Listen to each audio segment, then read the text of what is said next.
दोस्तों, बैंक में पैसा रखना आज के समय में सबसे आम और सुरक्षित तरीकों में से एक माना जाता है। लोग अपनी सैलरी, बचत और इमरजेंसी फंड्स को सेविंग्स अकाउंट, एफडी और आरडी में रखते हैं। लेकिन क्या आपने कभी सोचा है कि अगर किसी बैंक पर संकट आ जाए या उसका लाइसेंस रद्द हो जाए तो आपके जमा पैसे का क्या होगा? बहुत से लोगों को यह पता नहीं होता कि बैंक में जमा उनकी पूरी राशि की गारंटी नहीं होती।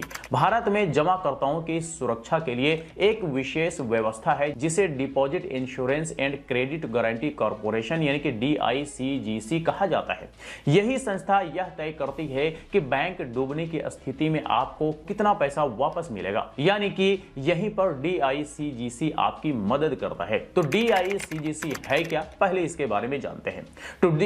तो DICGC यानी कि deposit insurance and credit guarantee corporation, यह RBI की पूरी तरह से स्वामित्व वाली संस्था है। इसका मुख्य काम यह है कि अगर कोई बैंक डूब जाता है या बैंकिंग लाइसेंस खो देता है तो पात्र जमाकर्ताओं को उनकी जमा राशि पर तय सीमा तक बीमा सुरक्षा मिले। अब जानिए कौन कौन से बैंक खाते सुरक्षित हैं। तो आमतौर पर इन जमा राशियों को DICGC का बीमा कवर मिलता है, जिनमें आता है saving account, current account, fixed deposit और रिकरिंग डिपॉजिट्स। तो अब आपके मन में यह सवाल आ सकता है कि कितनी राशि सुरक्षित होती है।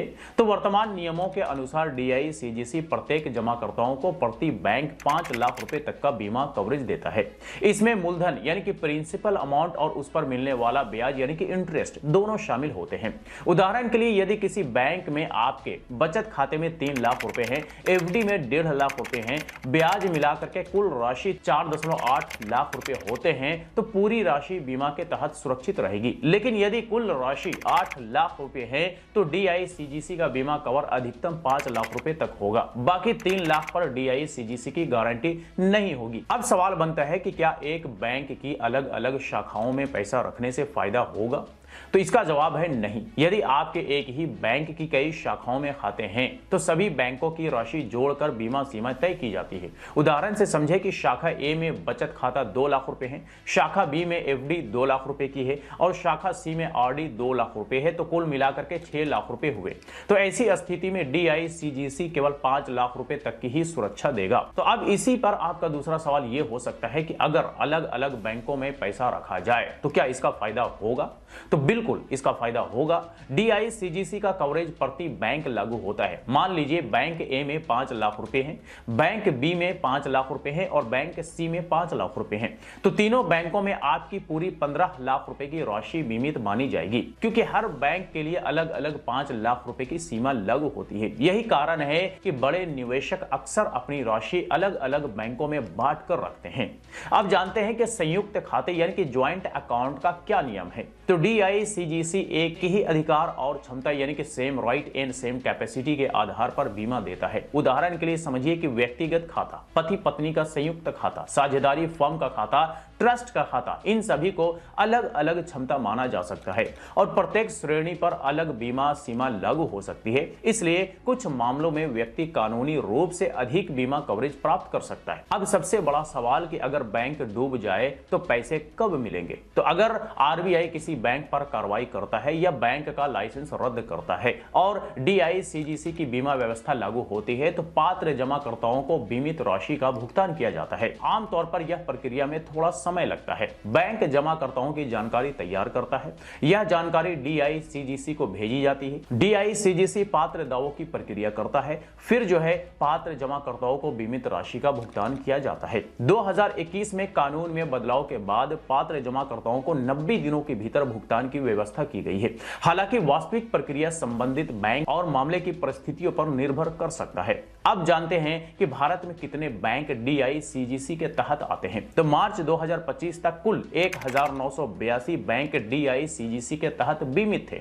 इनमें से 139 वाणिज्यिक बैंक और 1843 जो है सहकारी बैंक शामिल थे। इसका मतलब है कि भारत में अधिकांश बैंकिंग सिस्टम में DICGC की सुरक्षा व्यवस्था मौजूद है। DICGC के आंकड़ों के अनुसार लगभग 97.6% जमा खाते पूरी तरह बीमित हैं। लेकिन कुल जमा राशि का केवल करीब 41 से 43% हिस्सा ही बीमित है। ऐसा इसलिए क्योंकि अधिकांश लोगों का जमा राशि 5 लाख रुपए से कम है, जबकि बड़े खातों में करोड़ों रुपए जमा होते हैं जिनका केवल एक हिस्सा ही बीमा दायरे में आता है। अब जानिए कि अपने पैसे को सुरक्षित रखने के लिए क्या करें। तो अगर आपके बैंक में बड़ी रकम जमा है तो केवल बैंक की ब्याज दर देखकर फैसला ना करें। कुछ महत्वपूर्ण बातें जिसे आपको ध्यान रखनी चाहिए, जैसे कि बड़ी रकम को अलग अलग बैंकों में रखने पर विचार करें। एक ही बैंक में 5 लाख रुपए से ज्यादा जमा होने पर DICGC की कवरेज सीमा समझे और एक ही बैंक की अलग अलग शाखाओं में पैसा रखने से बीमा सीमा अलग नहीं हो जाती। ज्वाइंट अकाउंट और अलग अलग कानूनी क्षमता वाले खातों के नियम को भी समझे। यह जरूर जांचें कि आपका बैंक DICGC के तहत बीमित है या नहीं है। बैंक की वित्तीय स्थिति और विश्वसनीयता पर भी ध्यान दें। सबसे जरूरी बात कि DICGC का मतलब यह नहीं है कि बैंक में जमा आपका पूरा पैसा हमेशा सुरक्षित है। एक बैंक में पात्र जमा पर सामान्यतः अधिकतम 5 लाख रुपए तक का बीमा कवर मिलता है, जिसमें मूलधन और ब्याज दोनों शामिल होता है। इस पर हम चर्चा शुरुआत में ही कर चुके हैं। इसलिए अगर आपके पास बड़ी रकम है तो बैंक में पैसा रखने की रणनीति बनाते समय DICGC की 5 लाख रुपए की सीमा को जरूर समझे। तो दोस्तों, ये हमने इस वीडियो में देखा कि बैंक में पैसा रखना कितना सुरक्षित है भी या नहीं है, या कितने तक सुरक्षित है, DICGC का क्या नियम है और कितने तक हमारे पैसों का इंश्योरेंस होता है, कितने तक पैसे बैंक डूबने पर हमें वापस मिल सकता है। सारा कुछ डिटेल में हमने इस वीडियो में चर्चा किया। तो चलिए, आज तक के लिए इतना ही। इससे रिलेटेड अगर फिर भी कोई सवाल हो, क्वेरी हो तो आप हमें कमेंट करके पूछ सकते हैं। फिर मुलाकात होती है किसी नई वीडियो के साथ। तब तक के लिए बाय बाय।